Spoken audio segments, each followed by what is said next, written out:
Normalize talking to your partner about your ex traumas. That's the conversation we're going to have here today on Relationship Thursday. How you guys doing? This is Ron Simplified Myers, author, podcaster, and your uplifting life partner. This conversation was taking place, and a person was saying that in order for your partner to understand where you're coming from and why you're acting the way some of the as we call it, luggage, baggage, or whatever, why you see things the way you do is by really discussing with with your partner, the things that have happened, the traumas, the problems, the things that happened in your past, so that they get a better understanding. Well, I understand the intent behind that, but here's the key. If you're having a conversation, again, this is my opinion, I believe whenever you're having a discussion, especially when you're talking about traumas, challenges, things that you feel you need to improve in, that information should be shared with someone who could actually help you. If they can't help you, then it's just basically gossip. Here's why I say this. If you're talking to your partner and telling them, this is what happened in my past, some people tell you why they don't trust. They don't trust because they got burned by their partner, and they're explaining to you the things that happened, the traumas they went through. And it gives you a better understanding of why they don't trust. But here's why that really doesn't help you. They still don't trust. And you guys are still going to have problems in your relationship. So nothing is being addressed except they understand all the stuff in your past that you have used to trigger the fact that you don't trust. This is what I've always talked about. When you have big issues, things that are you feel that you need to talk to your partner about, like in this instance, if you think you have some traumas that will affect your relationship in such a negative way, then you shouldn't be dating. That's a big tip. Get help first.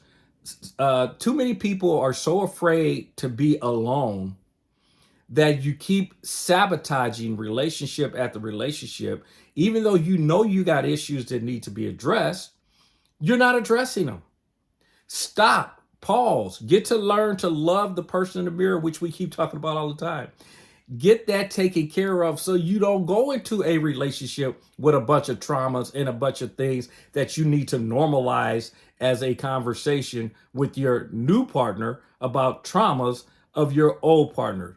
Those traumas need to be addressed. Stop dating, get those addressed, then you can go back into dating. As I keep saying, if you're messed up, guess who you're attracting?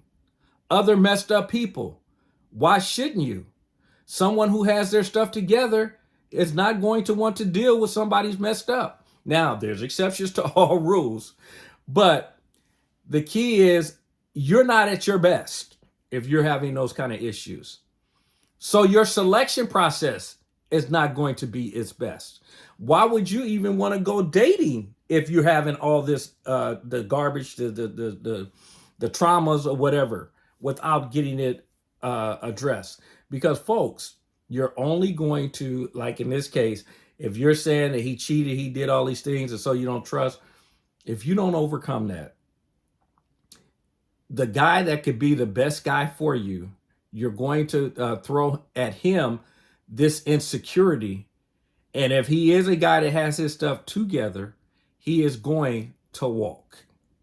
He's not going to stay there and be accused of cheating and men are no good and hearing all those conversations when he knows he's a good man. He's going to find someone that will appreciate him. No matter how much you try to explain to him why you're that way, the bottom line is you're still that way. So until you get it addressed, stop dating, get it together, then go into a relationship, and then you can attract a guy that has his stuff together because you got your stuff together. And folks, as you guys know, I'm always talking about I'm not saying you have to be a perfect, in terms of relationships, that you got everything figured out. Because guess what?